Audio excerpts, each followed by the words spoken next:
For purposes of the gentleman from New York, seek recognition. Strike the last word. Gentleman is recognized for 5 minutes. Let me first just thank my distinguished colleague from New York, Jerry Nadler, for putting forth this resolution of inquiry, as well as my colleague from Florida for his secondary amendment. On November 17th of 1973, Richard Nixon, the President of the United States, made the point that the people of America deserve to know whether or not their president is a crook. That was in connection with the Watergate scandal that eventually led to his resignation in disgrace. But it began with a simple break-in of the Democratic National Committee headquarters in the summer of 1972. And if you compare that simple break-in, which led to the unraveling of an administration, to the facts that we have today, I'm wondering why my colleagues on the other side of the aisle refuse to support a thorough, vigorous investigation into what possibly had gone wrong. Because this didn't begin with just a simple break-in. 17 different intelligence agencies have concluded that the Russians interfered with the election for the purpose of helping to elect Donald Trump. Apparently, that's not sufficient. We know that going as far back as December of 2015, there were high-level contacts that were likely made between close Trump allies and Russian intelligence agents. Not diplomats, but Russian intelligence agents at the same time that the hacking was taking place.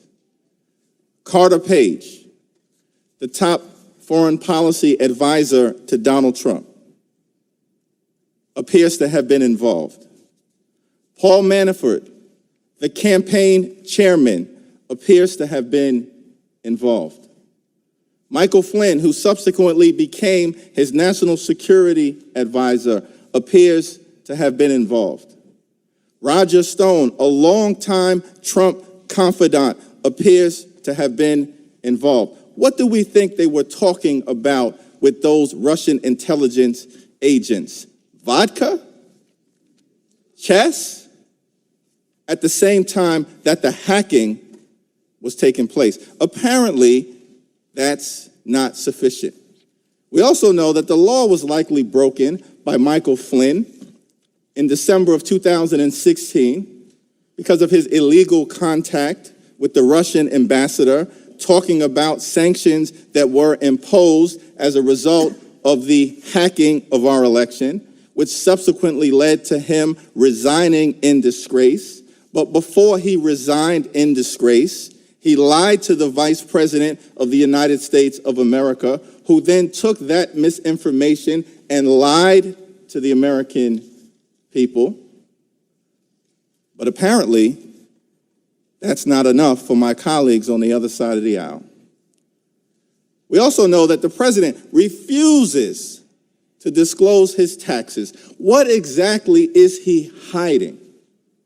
What will those taxes show about entanglement with Russian business interests? These seem to me to be reasonable questions. And at the same time that he attacks allies like Mexico and Australia and NATO and the European Union and most recently France, nobody seems to escape his ire, with the exception of Vladimir Putin. It appears that this president is determined to make the Kremlin great again. Why can't he say a negative thing about Vladimir Putin when he shows no restraint with respect to anyone else in the foreign policy realm?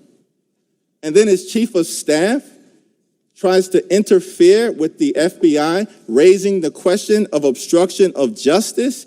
The American people deserve to know whether or not their president is a crook. I yield back.